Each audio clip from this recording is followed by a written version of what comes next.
And now, from beyond our dimension, this is the JeffMara podcast.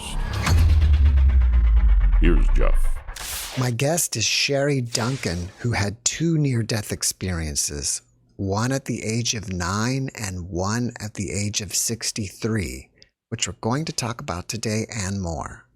Sherry, thank you for joining me and welcome. Thank you. I'm a subscriber and a big fan. Oh, thank you so much. Sherry, let's start with your first one and go from there. Okay. My first NDE experience happened in 1966. I was 9 and a half. My aunt and my cousins invited me to go to the beach with them. It was a sunny, partially overcast day, and I was very excited. I love the ocean. So we got to the beach, and my male cousin, he was around 13 years old, him and I decided to walk down the shoreline and look for seashells. And I was excited. So we trotted off. We got down the beach a ways. And I was looking down for seashells, and the ocean water came up and rolled over my feet, which was great. I was looking down at the water. It was about my ankle level. And then out of the blue, all of a sudden, a very strong wave just overtook me and pulled me out into the ocean. It had a very strong undertow. It caught me totally off guard. I didn't even see it coming. So I was able to take a big breath when the first wave got me, and it plunged me under, and then it immediately pushed me back up long enough to take a medium-sized breath. And then it pushed me back under again, a lot of bobbing up and down. So I went down a second time, and then it pushed me up again a third time, but that time I barely got a breath in. And then it felt a little bit slow motion, and what came into my mind were those old Bugs Bunny cartoons where the character is drowning, and he pops up once and he puts one finger up, and he pops up twice and puts two fingers up, and then he pops up the third time and waves goodbye. That's what was going on in my mind. I felt like I was that cartoon. Anyway, I went down the third time, and I immediately had a tantrum and started telling God off, believe it or not. I was like, are you kidding me? I'm only 9 and a half. I haven't had time to do anything yet. You're taking me now? And at that point, it seemed like I split off into two versions of myself. I was the 9.5-year-old telling God off, and then to my left and a little bit behind me seemed to be an adult version of me, observing the child of me having a tantrum, and it was mildly amused, or she was mildly amused.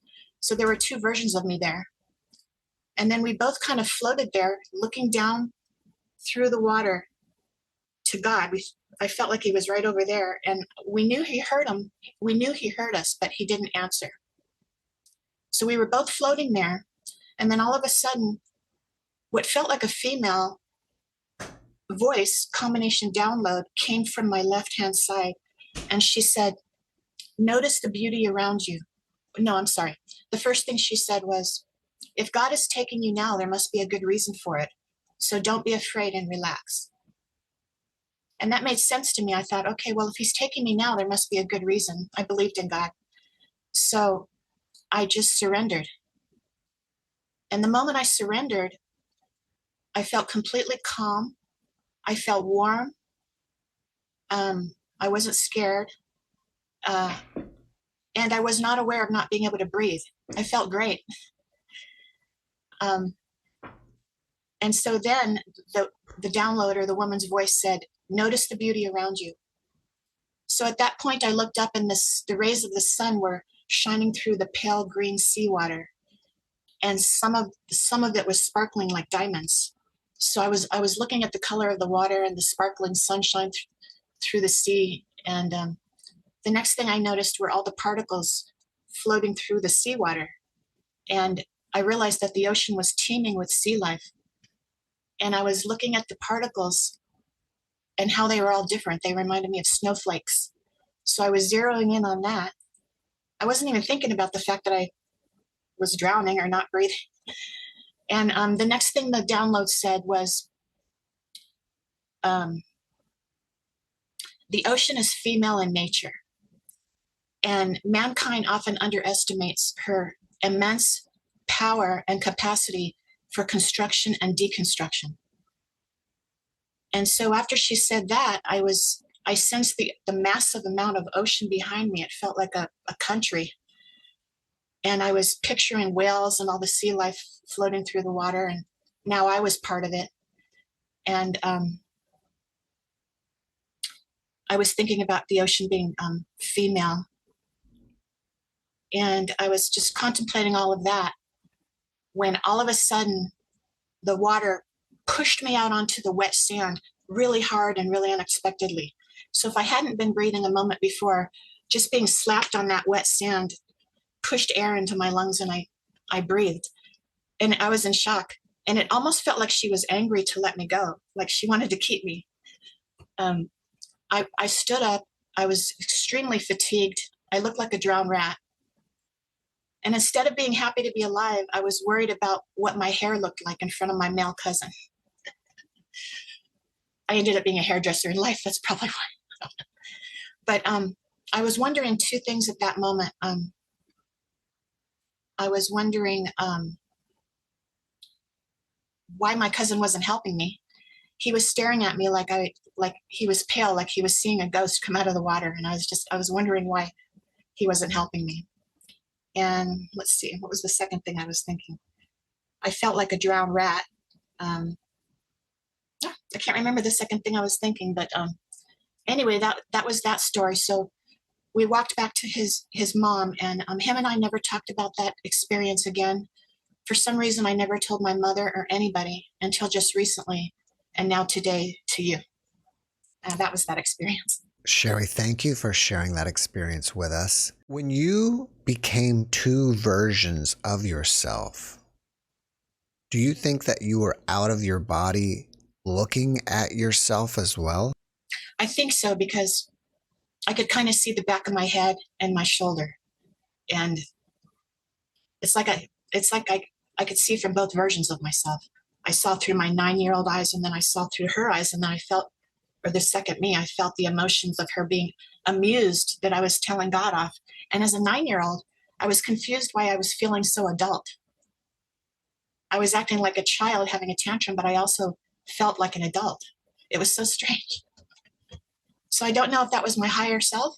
Sometimes what happens to people that we talk about is they become bilocated. It's like they're in two places at the same time. Yeah. Do you feel like that's how it was? Yeah, I was kind of floating in front and kind of floating in back to the left. And then I was aware of the download and the woman over here. And I don't know if that was a guide or a guardian angel. I'm not sure. And it was her voice that you heard, not your own, that the downloads came from? It wasn't my own. It was definitely separate. And it felt like a protective energy, because as soon as she started talking, I felt completely calm. And I have had angel encounters in the past. And when you're around an angel, they always make you feel completely calm. That's how I felt. Warm, safe. It was kind of exhilarating. It was interesting how you said that the ocean is female in nature. Yes. Do you feel that the ocean itself is its own entity, like a conscious entity? Yes, it definitely felt like that. Like I said, when she spit me out, it's like she was upset. She wanted to keep me. I'd always loved the ocean. And I even thought of being a marine biologist when I was I guess I was a kid then, or when I got a little older. But whenever I think of the ocean now, I think of it as a female. And she can be temperamental. Would you say that it's just the ocean as a separate entity, or would you combine the ocean with the entire planet, like some people call Gaia? It felt like both. I mean, she felt like part of the entire planet, but she definitely felt like a female energy or essence. Does that make sense? Mm-hmm. So you were only 9.5 when this happened, but how did your life change afterwards? Well, from the time I was 3 years old, I was an empath. I had various experiences of seeing spirits when I was little, and I could read people's minds. But I actually got channeled. I started hearing channeling after that happened. Like I'd be in the classroom. I was about in 4th grade, and the teacher would be up at the chalkboard teaching a lesson and asking us questions, and I would get a download of the answer over and over again. I could also feel the hidden agendas of people if they were being disingenuous, or of my teachers and my babysitters. I could tell where they were coming from. But I learned at that young age not to take advantage of your gifts, because one time when I was bopping off every answer to the teacher, she thought I was smarter than I was, and well, maybe I was smart, I don't know, but she put me in a more advanced class. And when I get in that advanced class, I was totally unprepared. And remember those Charlie Brown cartoons where the adults talk, and when they talk, it went wah, wah, wah. Mm-hmm. But when she put me in that smart class, the teacher talked, and I didn't understand a word she was saying because I was so nervous. She asked me one question after another, and I didn't know the answer. So I learned at that young age, when you're given gifts, pick and choose how you're going to use them so you don't bring too much attention to yourself. Learn that the hard way. Do you think that event had an effect on your spiritual or religious life? That's a good question. Like everybody always says to you. Well, getting channeled messages was helpful at times, but it didn't launch me onto a spiritual quest until into the future. I had other things happen that actually launched me onto that path in a big way. Yeah. I was kind of young then, so I just didn't really fully understand what was happening. I don't know why I kept it private, but I didn't talk about that stuff too much. I learned at an early age, like when I was a child, and I had an entity that would come out of my closet and kind of torture me. And when my parents couldn't help me with that, I realized that a lot of this stuff I was on my own. Did your parents just think that you were seeing things, or you had an imaginary friend? Yes. They would look in the closet and they wouldn't see what I was seeing. And as soon as they'd leave, this entity would come out again. What did it look like? It was a black shadow figure. It was a woman. And she'd come out of my closet. She'd flicker over to my bed. She'd pull my covers down, grab me by the ankle, pull me to the end of the bed, flip me over, spank me, shove me back over, push me back up, and put the covers back over me. And she'd come out over and over again. Do you think it was a ghost or a being that was in the house that's been there for years? It was an older part of town and an older home, so it might have been an entity that was in the house. But she was negative. And what happened is, when I realized I was making my parents wary, calling them every night in there, I knew they couldn't help me, so I realized I was on my own. So one night when she flickered out of the closet and took the covers off, pushed me down to the end of the bed, I was apathetic. I just laid there like a rag doll, and I wasn't afraid anymore because I knew there was nothing nobody could help me. As soon as my fear left, she left. And what I realized from that is, when you feed fear, it grows. And when you starve fear out, it feeds elsewhere. Interesting. Maybe she was just feeding off your fear.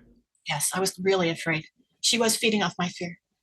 That was an early lesson for me that I think was one of the reasons I came here to Earth, was to learn how to conquer fear, because it's always been an issue in my life and held me back.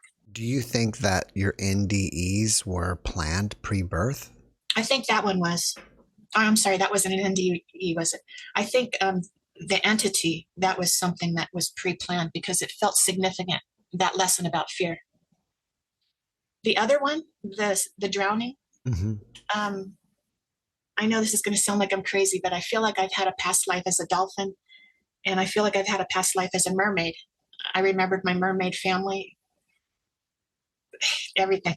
So it might have been pre-planned, but at least it was in synchronicity, having an experience with the ocean for me, because I've always loved the ocean and it's made a big impact on me my whole life.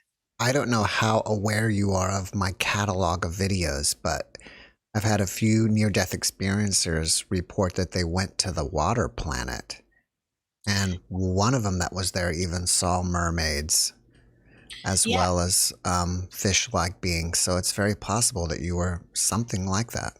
Thank you for not thinking I'm crazy. I got a vision of having a husband and mermaid children, and even though it was dark in there, under the water, I could see, and we even had furniture. I'm not, like here on Earth, but I don't know what it was made out of. But it reminds me of SpongeBob. Yeah. Sounds strange, but yeah. Well, let's move forward to your second NDE. Okay. My second NDE was not too long ago. It was 2021, and I was 64 years old. I had been diagnosed with sleep apnea. And since I live in a small town, I was on a waiting list for 2 months before they were going to be able to fit me for a CPAP machine. So I'd often not get really good sleep.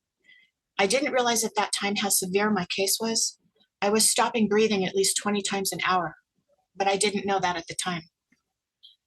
So since I was so tired, I took naps. I often took naps. So one day I laid down at 1 p.m. and I laid on my back. I decided to take a nap, and I fell into a deep sleep. And the next thing I know, I was in a dark room. And the first thing I said was, "This is real. This is real." I said that out loud because I was no longer asleep. I knew I wasn't dreaming, and I was really there. It was more real than you and I talking right now. So I immediately thought about my body, and I was immediately beside my left cheek, looking at my face. I was right down on my head level. And then I jumped in my body. And even though my eyes were closed, I could see through my eyelids, and I could see the ceiling and the door to my bedroom. And then I popped out beside my body again, looking at my face again. And when I was satisfied that I could get in and out of my body at will, I was back in that dark room. And so I adjusted my eyes to the room, and what I saw were cowboys sitting around round tables in a saloon, looking at a backlit stage with dance hall girls kicking their legs up in unison. And the first thing I thought was, I'm creating this. That's what came into my mind. And I've always liked cowboys. I'm married to a Montana cowboy right now, and I watched Westerns growing up. So it made sense to me that I was creating that, but I just went with it. So the next thing I saw was a barmaid that went up to one of the tables and gave a cowboy a drink. And he immediately touched her backside inappropriately. And that made this other cowboy from the table right next to him stand up and punch him. And then another cowboy stood up and punched that cowboy. And then all hell broke loose, and the whole saloon, they were fighting each other. And I noticed the dance hall girls were making animated movements. Their mouths were round, their heads were swaying back, and their arms were flailing, and they were screaming. And at that point, I said to myself, this isn't for me, because I've never understood fist fighting. I've never enjoyed it. So I turned my head to the right. And that's when I realized I didn't have a body. I was an orb of energy. I was a circle. And the reason I know that is because when I turned my head to the right, the whole orb turned to the right, not just the head. And I was still in darkness, but I noticed on the wall on the left-hand side was a whole wall of what looked like honeycombs in a beehive. And I instinctively knew that each hole in the honeycomb was a portal to another dimension. But they weren't lit up, so I knew they weren't for me. So then I turned completely to the right, and about 12 feet in front of me was a large lit up portal or opening, a circle. And it was about 12 feet in front of me. It stood about 7.5 feet high and 7.5 feet wide. And through that portal, I could see a beautiful blue sky with puffy white clouds. I saw treetops with various colors of green leaves slightly swaying in the wind. And then off to the right through the portal, I could see rolling green grass hills and flowing meadows. And it's like it was beckoning me forward, and I wanted to go through it. But then at that moment, I thought, am I dead? And a little bit of fear slipped in, just a little bit of fear. And as soon as that little bit of fear slipped in, I was immediately back in my bed, and I woke up, or I opened my eyes. And I was immediately upset because I still felt that urge to go through that portal. And I wanted to see the beauty in there, and I wanted to see if I had any guides that would have given me information. And I was mad at myself for letting fear stop me. That was that experience. You asked yourself, are you dreaming when you were thinking about the saloon? Were you dreaming that, or was that something that was real, or were you in the past? I didn't ask myself if I was dreaming. Something told me that I was creating that. on an astral plane. So I knew that I created that scene. I knew I was on an astral plane. Why do you think you were creating that? I just know there's different levels in the astral world. And depending on how you're resonating in your energy, that's where you end up. And I just must have been resonating the way they were resonating. I'm not sure. And I don't know why I created that, but that's where I ended up at first. Maybe I wasn't scared though. Maybe since you live in a small town where there's a lot of cowboys, somehow that was kind of in your psyche. Yeah.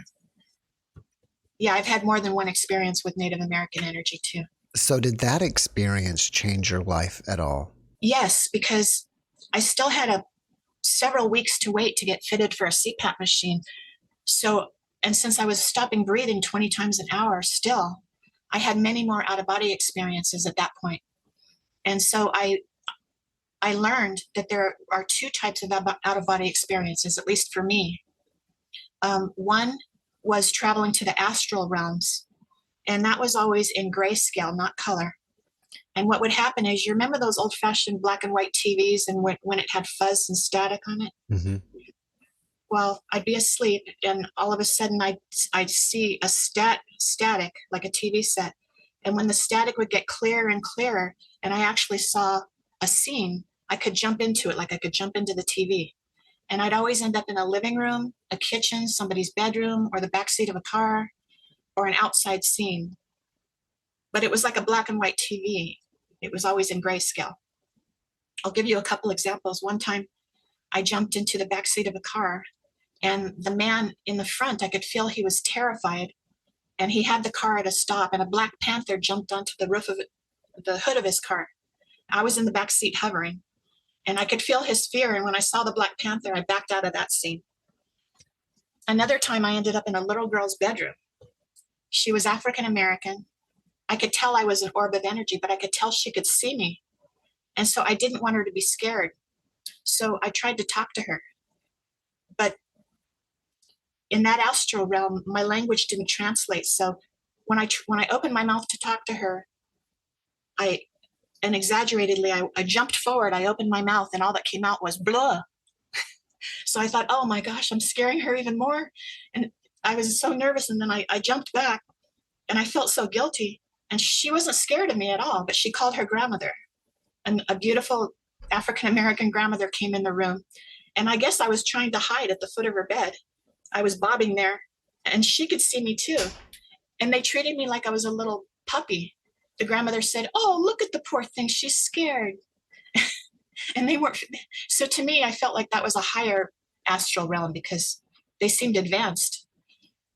Anyway, the second type of out-of-body experience that I experienced was what I call traveling to the heavenly realms. And what would happen is I'd be asleep, I'd see a pinpoint of bright light. And when I concentrated on that pinpoint of bright light, it would get bigger and bigger and bigger until I'd be right at the precipice of entering it, and I'd see a beautiful scene in full color. And it would always be a nature scene, either mountains, ocean, meadows, parks. And then if I wanted to, I could step into that.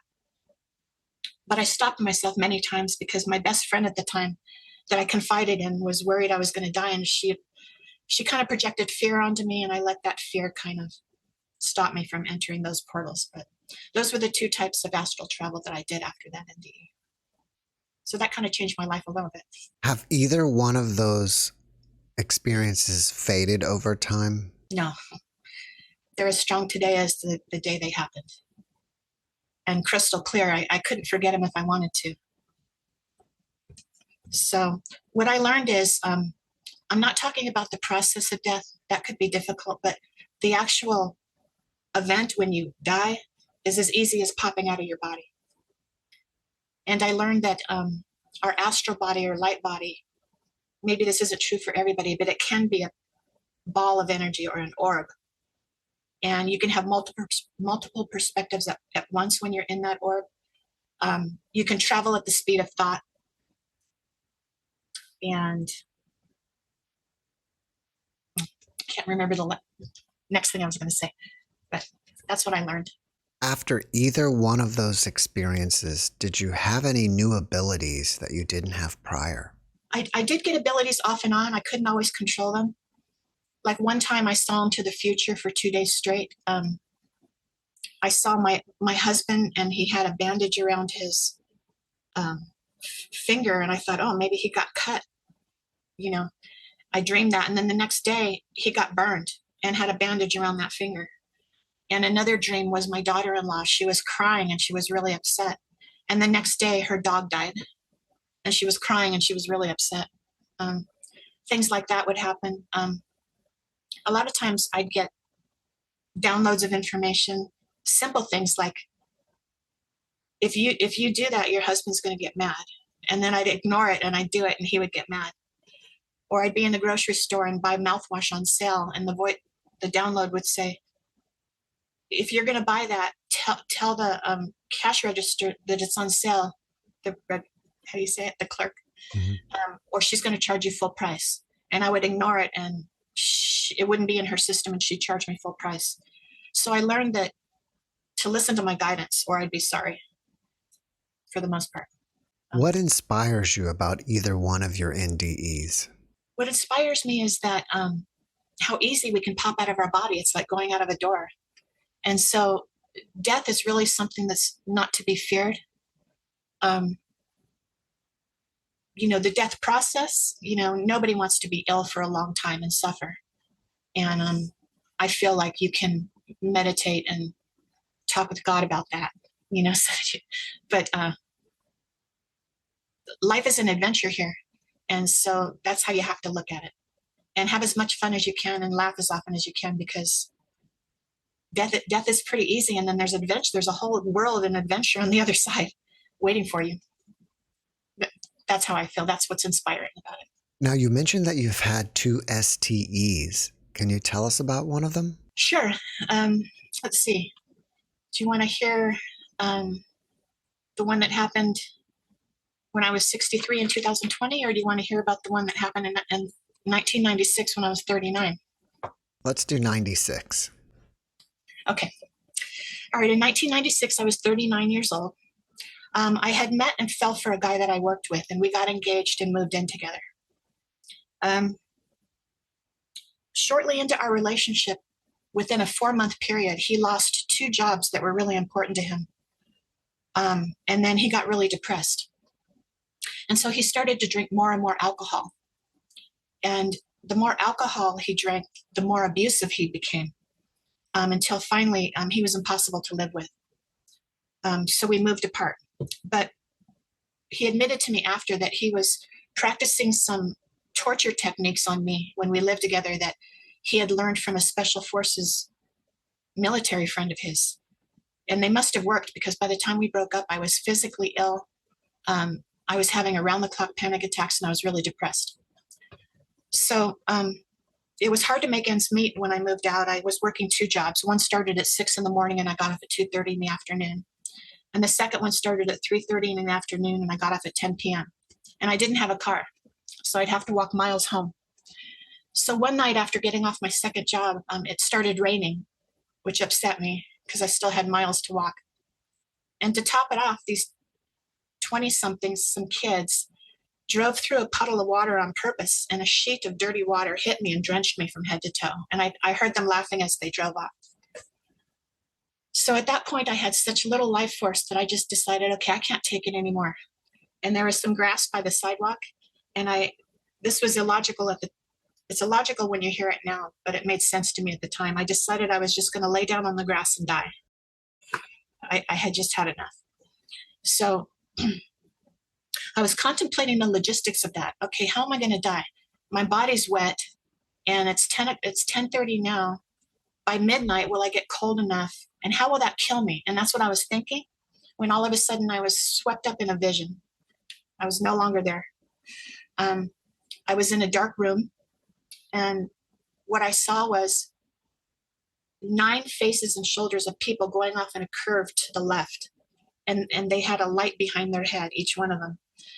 And I was told that the first one was my mother, and then my son, my future husband, and people that had to do with my future husband. And then at the tail end were 3 or 4 people that I didn't know what my relationship was with them.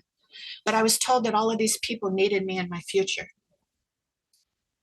Okay, at that point, I was swept up to a second vision. I was a military man that was on the battlefield, and he was paralyzed with fear because he needed to march his platoon forward into battle. And he was terrified he was going to die. So he was trying to decide whether to retreat or to go forward. But if he retreated, it was a bad decision. That was going to be certain death. So he seemed to be me in another lifetime, and both lifetimes seemed to be happening at the same time. So we were helping each other make the decision, and we were strengthening each other. I could see him on the battlefield, and he could see me, I guess. Anyway, I decided that to go ahead and help the people waiting for me in my future, and he decided to be brave and lead his platoon forward in battle. And we made the decision at the same time. So at that moment, I was back on the street looking at the grass. I was back in my body. But I felt warm. I didn't feel wet from the rain. I felt energized. And I still had miles to walk home, but I felt like I had wings on my ankles and like I was gliding home. It didn't even feel like I was walking. It was like an angel was carrying me or something. And that was that experience. And so what I learned is don't ever give up. You're needed in your future. And we all come here with a mission, so it's important to complete it if you can. And after that, how I changed is it was hard to converse with phony people that put on airs. I really craved authenticity after that. I learned how to put healthy boundaries in place. And it was like I was reborn. My whole life completely changed after that. I went on to study metaphysics and spirituality. I read hundreds of books. I studied A Course in Miracles. My whole life changed. And I did help my mother, the first one in that curve. I helped my mother die of ovarian cancer. I raised my son and gave him strength. I was a good mother to him. I met and married the man I saw in that vision. And the next person turned out to be his mother. I helped her die of lung cancer. The next one was his son, and the next one were his other son and daughter and their spouses. And then the ones at the end, I still don't know who they are. I haven't met them yet. So it seems that you have some type of gift of premonition. Yeah, never thought of it like that, but I guess I do. I was going to ask about reincarnation, but you already answered my question. So sometimes it just happens that way. Yeah, and it was strange when I saw that man on the battlefield because it seemed to be like both lifetimes were happening at the same time. So it's almost like everything's happening at the same time. Mm-hmm. The past, the present, the future. I'm sure you've heard that. Sometimes we'll talk about that all lifetimes are happening at the same time. Yeah, that's what it seemed to me.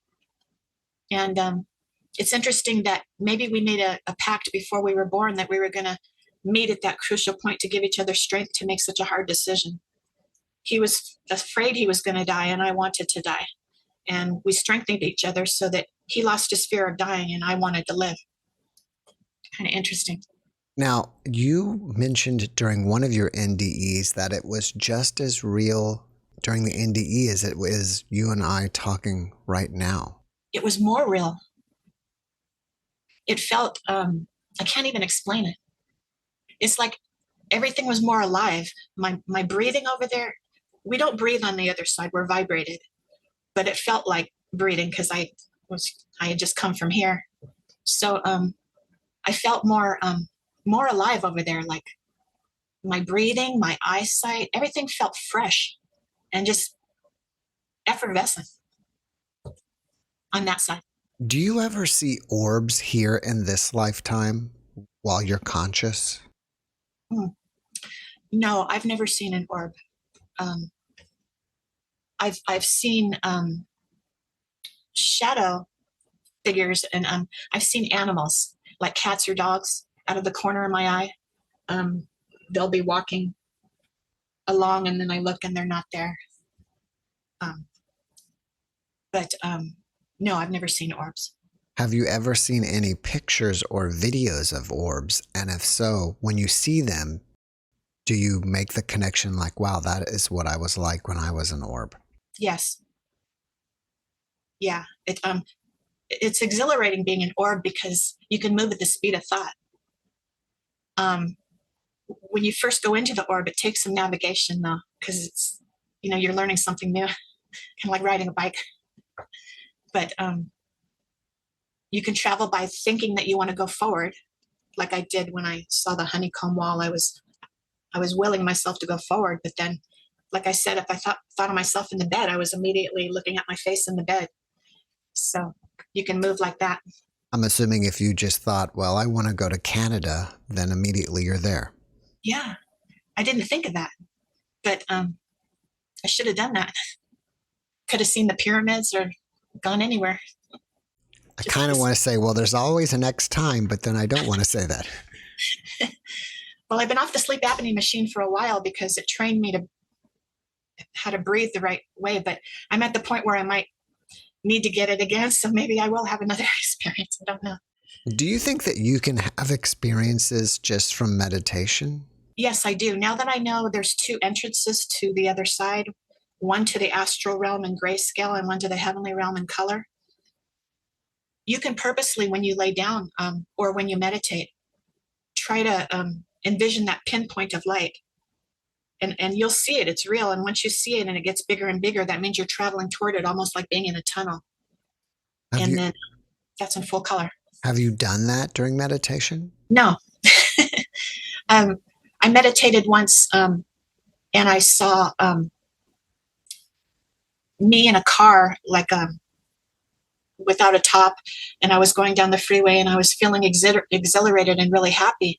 And the next day we got a free car from my husband's aunt, totally unexpectedly. So it's almost like I manifested it or something. I've had those kind of things happen. Do you feel that fear is the main blockage from either leaving your body as well as putting you back in? Yes. Fear, well, putting you back in, I don't know, because when I was afraid, I was immediately back in. So I'm not sure about getting back in, but definitely to going on and having wonderful, exciting experiences when you're on the other side. Fear can stop you immediately. Mm-hmm. It only takes a teeny bit of fear. That's it. Yeah, that's what I meant, is that it automatically puts you back in. Yes, it does. Fear is one of the main things in our world that causes all sorts of problems. We can't meet our potential. It stops you from having a lot of adventures. And love is the opposite of that. It's what everybody should strive for. You mentioned earlier that you were here to work on fear. Do you feel like you've conquered it? I still struggle with it once in a while, but not like I used to. I feel like that's one of the reasons I came here to Earth. But after being told that people were needed in my future, well, I had a second STE that kind of made me realize why I'm here. It's to help give people an enthusiastic love for life and help them realize that there's a reason to live and not to stay in depression. What happened in that STE? That STE happened in 2020. I was 63 years old. My stepson, my husband's son, died of a drug overdose of oxycodone. It was suspected fentanyl was involved, but my husband didn't want to have an autopsy done, so we're not sure. But he was only 23. It was really tragic. And the whole family was hit very hard, and we were all in mourning. Marriages often don't survive the death of a child, and ours was no exception. So our marriage became really rocky after that. My husband, it seemed like he died on the same day his son did. And he was very unhappy. And we were arguing a lot. So one morning we woke up at the same time, and I said something that I thought would make him laugh. And instead he got mad at me. And I remember my heart sunk and I got a lump in my throat. Well, later that morning, I had an appointment with an energy healer who I'd been seeing for about a year. And when I got there, she said, "How can I help you today?" And I told her how upset I was. I felt like my marriage was failing and I couldn't help my husband feel better. And so she said she could help me, and she left the room. I don't know what she did, but she came back a few minutes later, and she asked me a few more questions. And I told her that most of my life I'd purposely taken pain away from other people and taken it into myself. And I was able to help people over my lifetime doing that. And I couldn't do it with my own husband. And she told me that I was hurting people by doing that I was actually taking people's pain away. It's their karma to bear, not mine, and I was hurting them. That made me feel terrible. But anyway, I laid down on her table and she started working on me. 4 minutes in, I was immediately caught up in a vision. I was a Native American male, and I was sitting in a medicine wheel, not a medicine wheel, a circle around a big bonfire. And we were sitting there, my whole tribe. And then I saw the spirit go out of my body sitting at the circle and walk to the back and to the right a little bit to a clearing. And I immediately saw 2 Native American males on horses. They were warriors. And I was looking up at them, and they were looking at me with admiration, and also with worry in their eyes on what I was about to experience. So then, at that moment, an old Native American woman came walking up to me. She was a medicine woman. She was in full Native American garb. She had gray braids, long braids, and she had deep wrinkles in her face. And she beckoned me to follow her to a clearing, and we were standing about 12 feet apart. So she looked at me for a minute, and then she put her arms straight out with the palms up toward me. And then she pulled her arms back. When she pulled her arms back, there was a baby wrapped in a papoose in her arms, and she held it close to her, and I knew that baby was me. She rocked it for a minute, and then she went straight up with the baby up to the sky. As soon as she did that, I was back on the energy healer's table. My eyes were closed, and I saw all these large teardrop shapes with a little curve at the end, filled with what looked like an old-fashioned black and white TV static. They were moving within the ring teardrops, and they were coming out of my body from everywhere. My liver, my kidneys, my spleen, my feet, and they swooshed up into the air. And as soon as they did, they ended up in the smoke in the center of that Native American circle, in the smoke from the fire. And the medicine woman was transmuting the energy from negative to positive in that smoke so it wouldn't hurt anybody else. And then it went up into the sky. And when it went up into the sky, it immediately turned into all the faces of the people who I'd taken the negative energy from them throughout my whole lifetime. And they were looking down on me. And I felt an urge to go like this, and I bowed to them and thanked them for what they taught me with their negativity. And they went like this and bowed back at me for allowing them to live in my body all those years as their home. I know it sounds strange. The next thing that happened is I was standing in the fire, and there was a bald Buddha on my left and a bald Buddha on my right. And I guess the fire was sealing my healing. And the next thing I know, I was back on the energy healer's table, and my whole body was shaking. And I got a download of information that said, tell her you need a musical instrument that vibrates. And you need that right now. So I said to the energy healer, do you have anything that makes sound that can vibrate over my body? And she got excited because a few weeks before she had been at a festival and she bought a Tibetan sound bowl, and it cost $1,000. And she was really contemplating, should I buy this or shouldn't I? And she bought it. So she went to the corner of her healing room and she did the Tibetan sound bowl over my whole body, and my shaking stopped. Then I had a question that I said to her. I said, what do I do now that I'm so empty? What do I fill myself back up with? Which was a strange question, but that's what I asked. And before she could answer me, I got a download of information that said, fill your body with the nature of fire, water, earth, metal, air, or ether.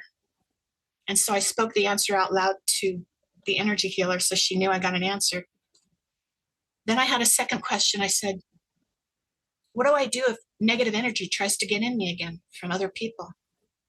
And before she could answer me, I got another download. And it said, if people try to project negative energy towards you, let it go in through your third eye area. See a waterfall rushing down the center of your body and out into the ground. Let the negative energy go in through your third eye, rush down through the waterfall, out through your feet, and into Mother Earth, and she will make it inert. So I spoke that answer to the energy healer. And that was the end of that.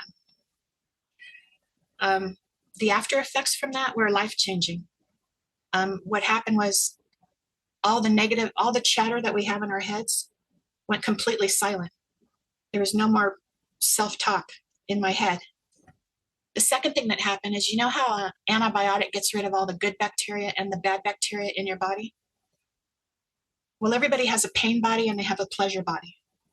It's where you store really strong emotions throughout your whole life. And then you can get triggered. If somebody says something to you that triggers you from a bad memory, you can have an overreaction. And the same thing with pleasure. Let's say you fall in love for the first time and you store that emotion. And somebody can say something that reminds you of that. And all of a sudden it takes you to that feeling and you feel so good. I lost my pain body and I lost my pleasure body. I was completely empty. So I was in a constant state of equanimity. Like if you're on a teeter-totter, I wasn't on either side, I was in the center.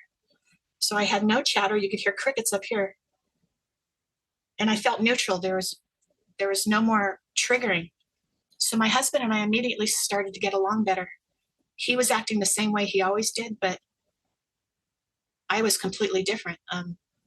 If he said something that would trigger me and make me feel bad, I didn't feel bad. And that made him and I get along better. It was like a miracle.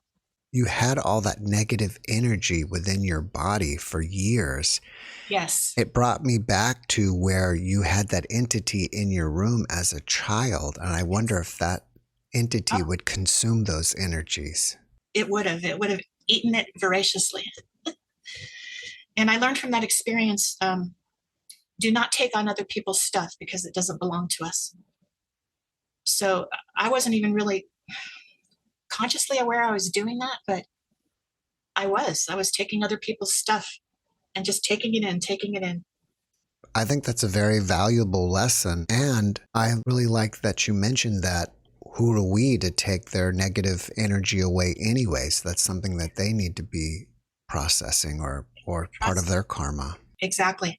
And I had no idea. I thought my ego told me that I was helping people all those years. When in reality, I wasn't. That was a big lesson. And it kind of frees you up too, to just live your own life, stay in your own lane, and let people live their life and stay in their lane. Even though if someone who you love is experiencing that, you still got to stay detached. Exactly. It's kind of living from the inside out. Don't let them make you feel bad, but you're there to help them and give them loving and gentle, help with their problem. But you don't take it on as it's your own because you're not helping them. And then you don't get along that well when you do that. Causes more problems. After watching this podcast, people may want to reach out to you and ask you questions. Are you up for that? Definitely. They could email me. My email address is sunhappylemon@gmail.com. Or they could reach me on Facebook and message me there. It's facebook.com/sunhappylemon. You also have a book out. What's the title of it and what's it about? Okay. Yes, I have a book on Amazon.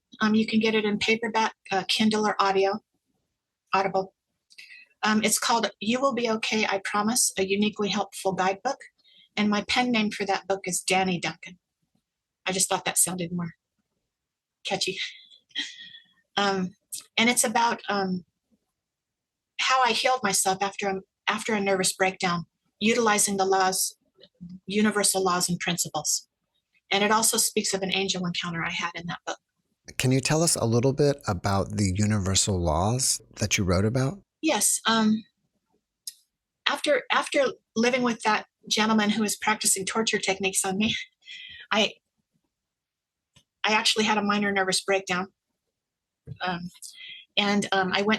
flew back to live with my mother in Georgia, and I went through a whole healing journey there. And I studied A Course in Miracles, and it seemed like she always took me to these wonderful bookstores, and Georgia's filled with metaphysical bookstores of all sorts. And whenever we'd go to these various stores, books would just jump off the shelf to me. They'd like fall at my feet. And I discovered hundreds of universal laws and principles that I'd never heard of. And I was guided to put 72 of those in my book. There's actually a glossary in the back of the book that has 72 universal laws and principles, particularly the ones that helped me heal myself from a nervous breakdown. There's the law of attitude, the law of life and death, laws just like the law of gravity, but it's like we have a playbook on how to live here on Earth, and I didn't even know these existed. So it changed my life when I discovered them. Have you had any other paranormal experiences? Yes, I had what I consider a UFO experience in 1972. I was 15 years old. It was 3 various events, but they happened like within 2 days. And when I put those events together in my mind, it makes me wonder, if I was abducted or something. I'm not sure. Well, what happened is one day I found myself in what was called the quad at my high school. It's an area between classes where kids just kind of gather. I was just there. I didn't know how I got there. I didn't remember walking to school that day. I didn't remember my morning classes. It was about 10:30. I was filled with fear, and I felt terror. And kids were walking by me kind of scoffing at my blouse like it might have been unbuttoned or something. But I was so full of fear I couldn't even look down. Somehow I managed to get to my next class. I don't even know how I knew what my next class was because I was so disoriented. Okay, that happened. And later that night when I got home and I went to bed, I had a dream that felt like it was a flashback or a lucid dream. It was so real. I was standing on a corner about 3:30 or 4 in the morning. I didn't recognize the neighborhood, but there was a spaceship above me, right above my head. And I couldn't see the ends of it. So I don't know if it was as big as a football field or if it was as big as a city, but it was gigantic. It wasn't making any noise. You couldn't even hear crickets and birds in nature. And it was so close that I didn't see how something that was as big as a city could be so quiet. Since I couldn't see the ends of it, I don't know if it was a disc but there were 3 circles of lights on the bottom of it that made a triangle. That's what I remember. And so that happened that night after that first experience. And then the next day when I got home from school, I'd always clean up a little when I got home, and then I'd watch a soap opera. At the tail end of the soap opera, there was a news break. That was the very next day, that there'd been a UFO sighting a couple towns over from where I lived in San Jose, California. And then they showed a crop circle. And my heart skipped a beat when I saw the crop circle because it had those same 3 circles that I saw at the bottom of the ship in the field, imprinted in the field. So I've never forgotten that experience. And I often wonder, did I have missing time? At one point I was in counseling and I asked the counselor if she thought I should be hypnotized so I could find out about the missing time and find out if those 3 situations were connected somehow. But she said if my body was making me forget it, it was probably for a good reason and maybe I wouldn't be able to handle it. And so she recommended that I didn't get hypnotized. Thank you for sharing it. Sherry, before we finish up, can you leave us with one last positive message? Your sense of humor will carry you through life. So laugh as often as you can. You attract what you feel. So strive to feel love. And you'll stay younger in this lifetime if you stay in what's called the forward movement. And the forward movement is seeing every situation in your life as an adventure. So if you do that, you will adventure into aging on the wings of time. That's a great message. Sherry, thank you for being my guest, and I wish you a great rest of your evening. Thank you. Have a great day. You too. Thanks for watching the JeffMara podcast. I really appreciate you. Another way to show support is through YouTube memberships. And if you do, there are loyalty badges and other perks depending on your level of membership. All you need to do is click the join button underneath the video to find out more. Thank you for your support.